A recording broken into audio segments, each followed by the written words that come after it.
नमस्कार, मैं हूँ राधिका। आप देख रहे हैं टू इंडिया न्यूज। आगे बढ़ते हैं आज की ताजा खबरों की ओर। टू इंडिया के लिए मैं आनंद कल। बात चुनावी बिगुल की, और जब चुनाव की बात आती है तो अपने आप में निराली होती है।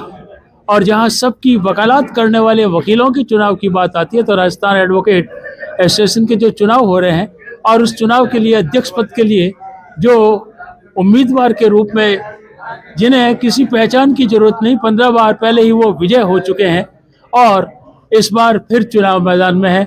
हम खासतौर से आपसे ये जानना चाहेंगे कि इस बार का जो खास मुद्दा होगा वो क्या होगा। तो रणजीत जी जोशी साहब जो हमारे साथ है, हर एक के अजीज है, किसी को ऐसा नहीं लगता कि रणजीत जी हमारे नहीं है। तो हम आपके पहले तो जो कुछ आपके 15 चुनावों के दौरान जो खास बात रही थी उसको जानना चाहेंगे। ऐसा है कि सबसे पहले 2004 में जब मैं चुनाव कंटेस्ट कर रहा था, 3 को कंटेस्ट किया फॉर द ईयर ऑफ 2004-2005। तो यहाँ आपने देखा होगा सब खुले में बैठते थे सभी जगह कोर्ट में, और बौंगले लगे हुए थे, बैठने की कोई व्यवस्था नहीं थी। तो उस समय मेरे से डिमांड की थी कि आपको जिताते तो क्या आप सेट बना देंगे।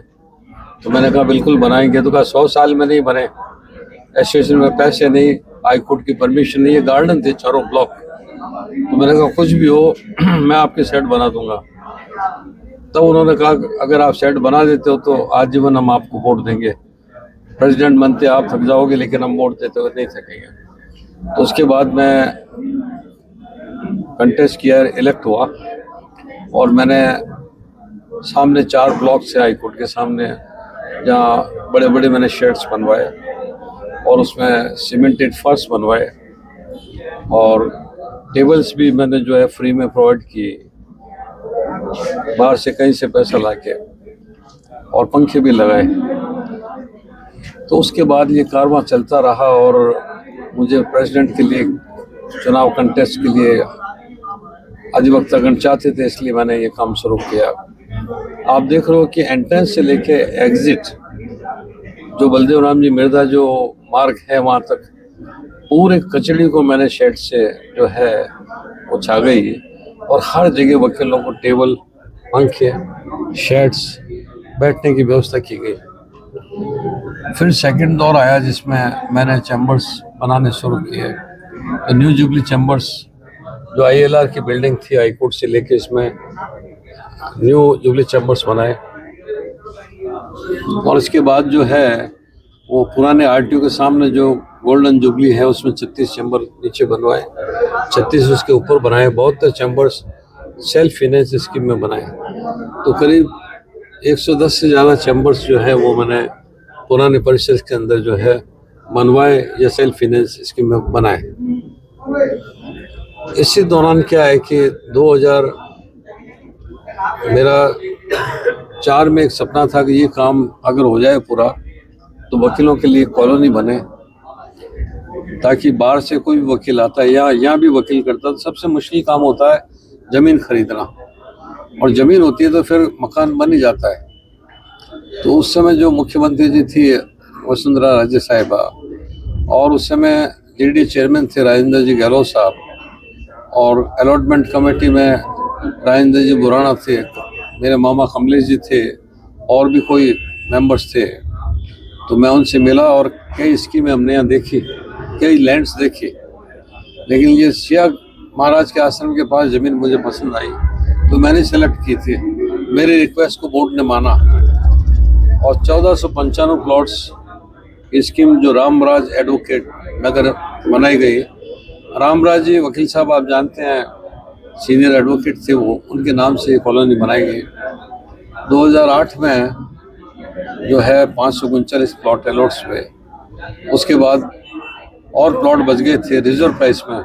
800 रुपये गज के अंदर प्लॉट मिले थे जो आज करीब 70 लाख रुपए के इसकी वैल्यूएशन है। फिर मैंने 12 के अंदर PIL as a president Rajasthan high court advocate petitioner में ही था, मैंने PIL करवाई। PIL में 18 को हम जीते, और 18 के अंदर 2018 में वापस हमने 5,940 रुपये स्क्वायर यार्ड, मतलब करीब 5,000 रुपये गज के अंदर रिजर्व प्राइस के अंदर हमें फिर प्लॉट्स मिले और अभी तक 1179 1179 प्लॉट्स वकीलों को मिले हैं। 18 में अलॉटमेंट के बाद मुझे मालूम पड़ा 18 के अंदर, तो मैंने फिर PIL की दोबारा और 5 जनवरी 2019 को लिस्टेड हुई थी, उसके अंदर स्टे ग्रांट हुआ और जो बाकी बचे प्लॉट्स है उसके लिए मैंने संघर्ष किया। आज भी वो पेंडिंग है, लेकिन उस PIL के अंदर जो है जितने भी खड्डे थे प्लॉट्स में वो भरने का ऑर्डर हुआ। उसी PIL के अंदर जो डेवलपमेंट्स के वहाँ रोडें बने, इलेक्ट्रीफाई हुआ, मरकरी लगी और अभी 3 टंकियाँ पानी की बन चुकी और सीवरेज लाइन का ऑर्डर भी हुआ। मैं समझता हूँ पानी की लाइन लगी है, 2 महीने के अंदर 3 महीने में पानी आ जाएगा वहाँ। तो मेरा अब ये मकसद है कि जो बाकी करीब 400 प्लॉट्स बचे हैं वो वकीलों को मिले, बैठने की व्यवस्था पुराने परिसर के अंदर यंग एडवोकेट्स से उनके प्रॉब्लम्स है, उनके बैठने की व्यवस्था करें, कुछ चैम्बर्स बनवाएं और 2006 के अंदर मैंने जो है वो यंग एडवोकेट्स के लिए हाईटेक जस्टिस RP व्यास हाईटेक कंप्यूटर लाइब्रेरी मैंने उस समय बनाई थी, मेरी टीम ने। उसमें ये थे 7 कंप्यूटर्स लगाए थे और उसमें कंप्यूटर ऑपरेटर्स बैठते थे और जिसके बाद लाइब्रेरी नहीं, उसको इंस्टेंट जजमेंट्स वहीं मिल जाते थे। ये मर्डर केस पे चाहिए कि 100 जजमेंट है, उसमें एग्रेसर कौन है उसका चाहिए तो उसमें 20 जजमेंट है। तो वो एक मैंने स्कीम चालू की 2006 में और वो आज भी चल रही है। तो सवाल ये पड़ता है कि आप को ऐसा काम करना चाहिए जैसे कि 2004 से लेके 2023 तक मैंने RJS की क्लासेस यंग एडवोकेट्स के लिए लगाई और 6 सब्जेक्ट में पढ़ाता था और 2004 से मैंने यंग एडवोकेट्स के लिए पर्सनैलिटी डेवलपमेंट का प्रोग्राम चालू किया था, जिसमें how to become a good lawyer, how to address the court and उसके अंदर फॉर्मर चीफ जस्टिस जो भी होते थे उनका मैं इनोग्रेशन करवाता। उसके अंदर IG, उसके अंदर डॉक्टर्स, उसके अंदर साइंसिस्ट, मीन्स वकीलों को मोन्स का ज्ञान भी हो, क्रिमिनल वकालत में काम आता है, MACT में काम आता है। तो इसके लिए जो है रोज नामचक कौन बनाता उसको भी मैं बुलाता, रोज नामचक में क्या क्या कारीगरी होती है, किस तरह से आप मैनेज करते हो। और पुलिस के जैसे घोड़े होते हैं, मौत बीर 2, तो मुखबिर ने बताया कि जो है इस तरह सूचना मिली तो उनके 81 घोड़े होते हैं, तो वो कैसे उसके हिसाब से केसेस बनाते हैं। तो मैं वापस चाहता हूं कि अगर मुझे प्रेसिडेंट बनाया जाता तो यंग एडवोकेट्स के लिए वापस मैंने 6 महीने तक जो क्लासेस चलाई RJS की वो वापस चलाऊंगा और उसके अंदर 6 सब्जेक्ट मैं खुद पढ़ाऊंगा और जो पर्सनल डेवलपमेंट का कोर्स है वो वापस मैं शुरू करूंगा और जो भी बीमा योजना वगैरह जो पहले मैंने चालू की थी उसको दोबारा चालू करेंगे और सब मिलकर के अच्छा काम करेंगे।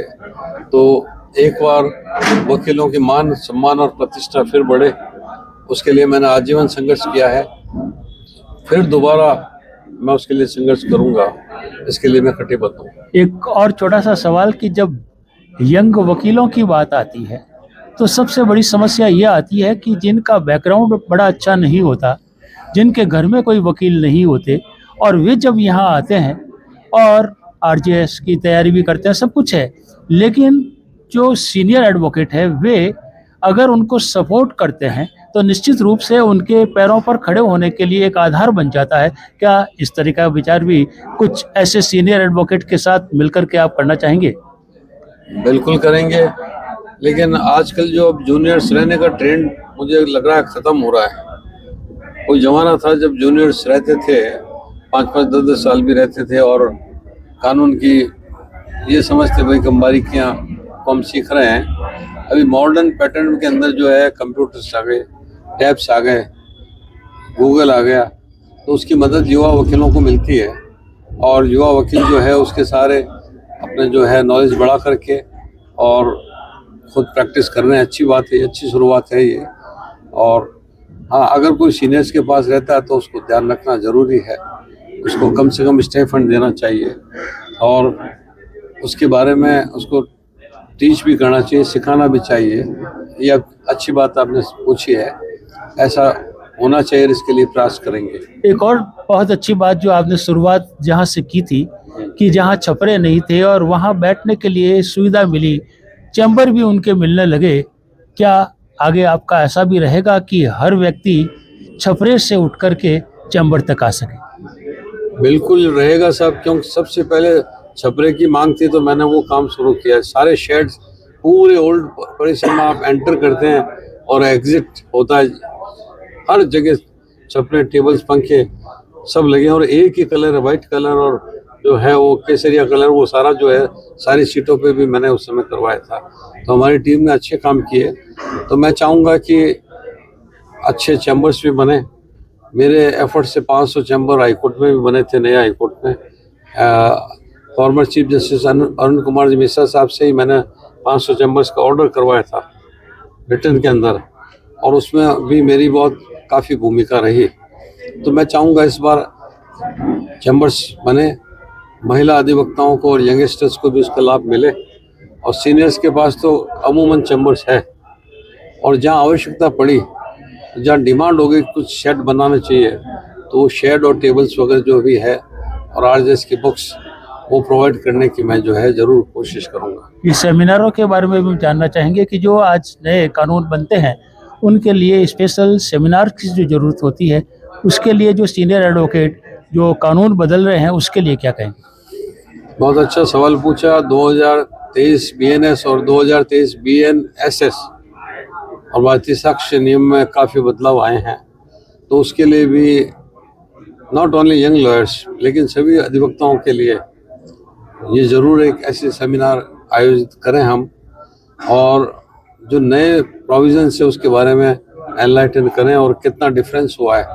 जैसे 511 थे सेक्शन, वो घट के 383 समथिंग मतलब हो गए हैं, तो काफ़ी सेक्शन रिड्यूस हुए हैं। तो कम कितने हुए, कैसे हुए, और नए के अंदर पुराने के कंपेरेटिवली क्या क्या और अमेंडमेंट्स किए गए, ये सब देखना जो है ना वो ज़रूरी है। तो मैं अगर प्रेसिडेंट बनता हूँ तो ऐसे सेमिनार आयोजित करूँगा और जो इसके एक्सपर्ट उनको बुलाऊँगा, और मैं भी टीच करूँगा, क्योंकि मुझे भी पढ़ने का शौक और इतने साल वकालत का अनुभव भी है। तो यंगस्टर्स के लिए और इवन जो भी एडवोकेट्स चाहे कि भाई ये लेटेस्ट नॉलेज उनको मिले, चेंजेस क्या हुए, तो उसके लिए मैं हमेशा ऐसे सेमिनार आयोजित करूँगा। जहाँ बात आती है आपकी शेर व शायरी में बात करते हैं, तो आखिर में ऐसा कौन सा शेर होगा कि जो युवाओं को आगे लाने के लिए, बुजुर्गों का आशीर्वाद देने के लिए भी मिल सके? हर फील्ड हो, उसमें सफलता पाने के लिए मेहनत की जरूरत है। किसी कवि ने कहा कि आओ मैं तुम्हें सफलता का राज बताता हूँ, और वो है मेहनत, मेहनत और सिर्फ मेहनत। मानव जब जोर लगाता है पत्थर पानी बन जाता है एक बड़े से बड़े प्रखर गुण छिपे मानवों के अंदर, मेहंदी में जैसे लाली हो प्रति का बीच उजियारे हो, रोशनी वही पाता है जो बत्ती जलाता है।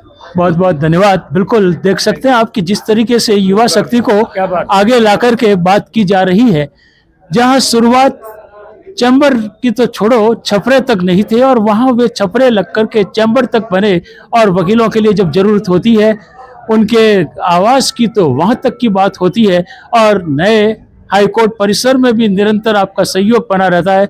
निश्चित रूप से एडवोकेट एसोसिएशन के रूप में जब प्रेसिडेंट बन के आएंगे तो इस बार कुछ और नया होगा, ऐसी ही हम शुभकामनाओं के माध्यम से अपने चैनल के माध्यम से बताना चाहेंगे, और भी जानकारियां ऐसी ही हमारे चैनल के माध्यम से आप तक पहुंचाते रहेंगे। बहुत बहुत धन्यवाद रणजीत जी जोशी साहब। Thank you very much sir, thank you.